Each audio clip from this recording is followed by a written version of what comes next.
The following is a CVW-20 special presentation.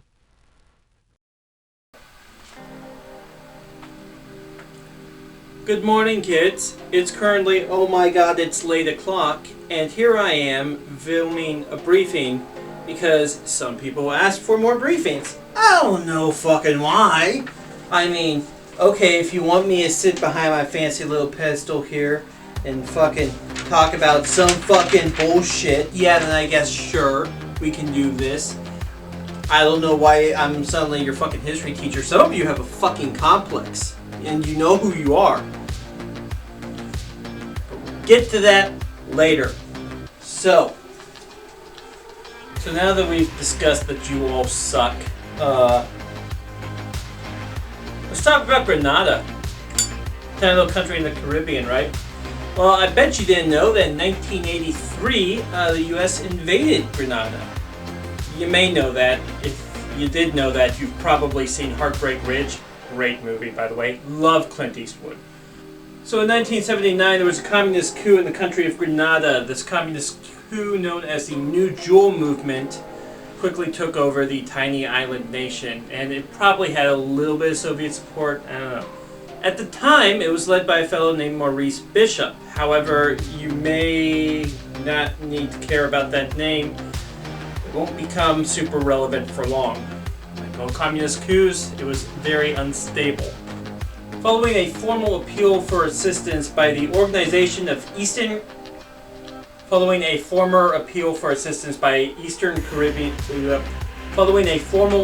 help by the Organization of Eastern Caribbean States, President Reagan felt that he had to act because of the 600 U.S. medical students that were trapped on the island.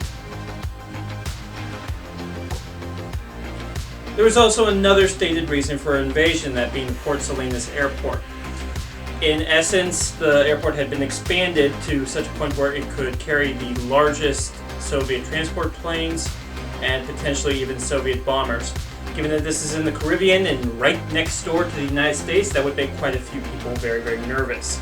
We're going to talk about this a little bit later. In October of 1983, Coup 2 Electric Boogaloo took place, basically resulting in Maurice Bishop being ousted from power and placed under house arrest by Bernard Corad. I don't even know if I'm saying that right. And later resulted in the military taking control. Yeah, Latin America and their military coups, you gotta love them. Unfortunately, Mr. Bishop would not survive this encounter. He would be shot and killed after trying to escape. On the 25th of October 1983, Operation Urgent Fury was underway. This was the official U.S. invasion, although some preemptive operations took place as early as 23rd of October. I'm just going to ramble off a couple numbers here and some important names. They have little context. My notes are scatterbrained. For starters, we have the force falling under Joint Task Force 120. I believe that's the larger name for most of the fleet. Commanding the U.S. Second Fleet, you have Vice Admiral Joseph Metcalf. The U.S. Marine Corps was deployed via USS Guam. And we're looking at, in general, over 7,000 troops total. That's a little impressive when you compare to the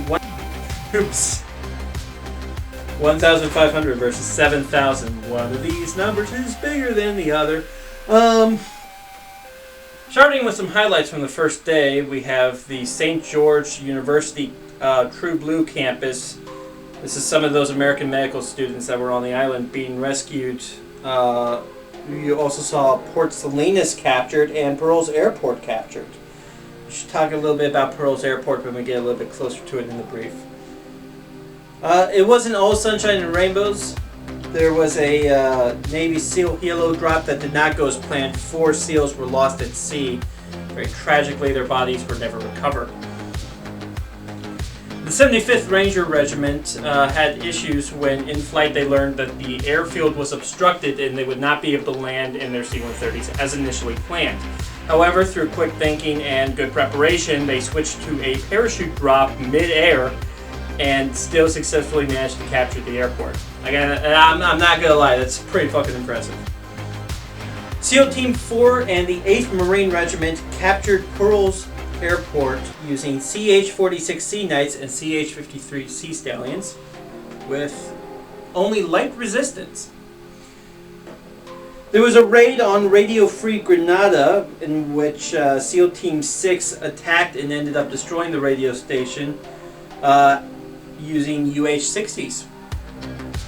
There was also a Delta Force raid on Fort Rupert and Richmond Hill Prison. However, during one of these encounters, I have in my notes here that one UH-60 was lost in the process. Also on the first day, the Governor General of the island, it says Scoon. I have no idea. Really? His fucking name was Scoon? Okay. Governor General Scoon was rescued by SEALs and Marines. However, due to heavy resistance and I believe a Russian BMP, they were held up in the actual building for 24 hours.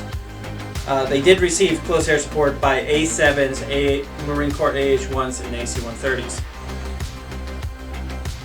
On the second day, you saw some morning ambushes by Cuban forces. Oh, a quick note on the Cubans. The reason they were on the island was because they were there to work on the airport. However, Fidel Castro characterizes their involvement as kind of civilian soldiers. It's just kind of the nature of how Cubans in general function. They are both civilians and soldiers. That's how he described it. Okay, so Cuban involvement's a little complicated. They're not there as a military force, but they, they're wearing both hats. Also on the second day, the what is with these names? The second St. George University campus was rescued in a very bizarre incident. Apparently 11 Rangers were accidentally left behind. They later escaped in a rubber boat and were recovered by a US Navy ship. And on day 3, you had some bombing strikes and what appears to be a final attack on the barracks, and that was it. So yeah, pretty fucking one-sided there. A couple more quick notes. Point Salinas Airport, right? We talked about that a little bit in the Soviet bombers and all that stuff. Well, there's dispute over whether or not it would actually be useful. To break it down quite simply, it was a very minor airport extension, and you couldn't prove that the Soviets were going to use it, or even that the Soviets would want to use it. I mean, I am fairly certain that the Soviets would not be stupid enough to put Soviet bombers there. Now, the Grenadian government claimed it was for tourism, and that makes sense. You couldn't extend Pearl's airport in order to carry in civilian jets. I would argue, were they expecting a large increase in tourism? But I've heard of dumber things. To be honest, the Grenadian position makes the most sense to me, although it's easy to see how both could be true. Quick conclusion, because like I said, it's, oh my fucking god, it's late o'clock, and this is a very nuanced issue that deserves you to look into it a little bit deeper. I think Grenada was kind of the missing war. 3 days of just complete one-sided operations. And you kind of see a lot of the tactics that we use in modern day dev test simulations kind of get developed for the first time here. And it's very cool to watch it play out. Honestly, I wish there were more materials on it, but it's been lost to time for some degree. So if you do get a chance to go through it and find some more research, you should definitely take that opportunity, because it's history. It doesn't deserve to be forgotten, at least not this easily. So, yeah, hopefully I've piqued your interest in a tiny little island invasion, Bay of Pigs Part 2 Electric Boogaloo, and that's all I fucking got. I'm working on some other stuff right now, some depth sim update. Oh, also, I managed to give myself second-degree burns we'll talk about that some other time in basic fire safety.